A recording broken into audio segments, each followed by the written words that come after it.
So we're in Little Africa. No, I'm joking. Now I can take off my mask. So if I wonder why I'm so self-critical and so critical of myself, so today I was at a specialist of the soul, as they say, and he asked me, do you enjoy life? And I thought, how can I enjoy life? I come from an Ashkenazi, half Russian, half Slovakian family. How can I enjoy life in any way, shape, or form? I mean, after all, I grew up in a family where if you don't function, you don't function. Why do I always collect books? I don't know. But this book is not coming with me home. I have too many books. And it's always that book you didn't take. Maybe if you had read that book, your life would have been so much different. So, I don't know. Which leads me to the story of Samson. Today I was reading a really good book by David Grossman about Samson and Delilah. And I thought about the idea that somebody has power. And this actually connects to this self-deprecating mood, and a woman saying to me, I had troubles with I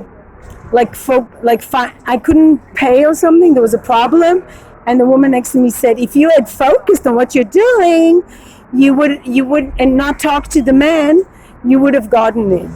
And I talked to the man, but then I thought to myself the following: I enjoy talking to people, and it's part of my shopping experience that I talk to people.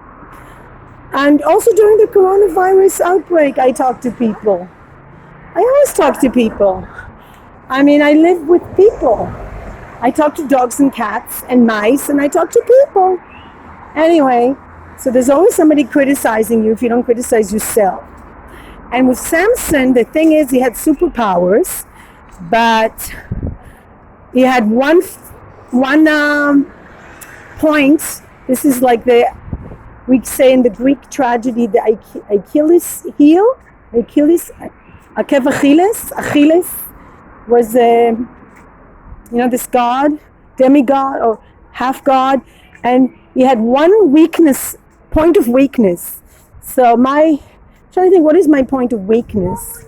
And it's definitely the self-criticism that doesn't allow me to enjoy things. So do you enjoy things? And I say, whenever I try to enjoy things, I always have a voice that tells me, you should be doing blah, blah, blah.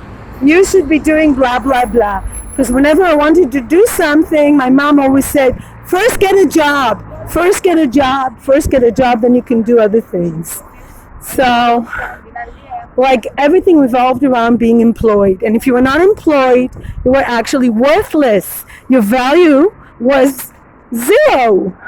So till now, I think not just me, there are people that will work like hell.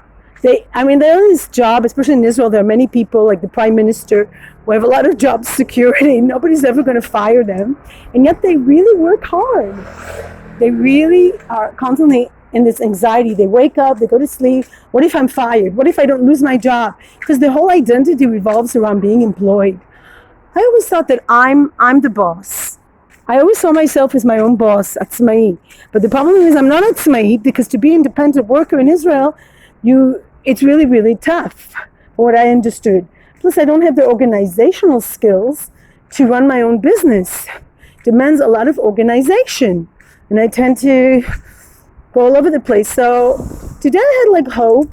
I'm looking into jobs with special people because I realize I'm a special person. And so anyway, having said that, I think it's important to know what your weak point is. My weak point is my self-criticism, which makes me also very critical of others. I think I'm also too critical of my children sometimes. And some of them can say stop, but some of them cannot. And it's very important not to be too critical. And I think in this country there are a lot of people that are very openly critical. Because in other countries they're critical of you, but they're not going to tell you. And here they tell you. So this is the point. And here's the nicest man in Tel Aviv. No joking, Tzvika.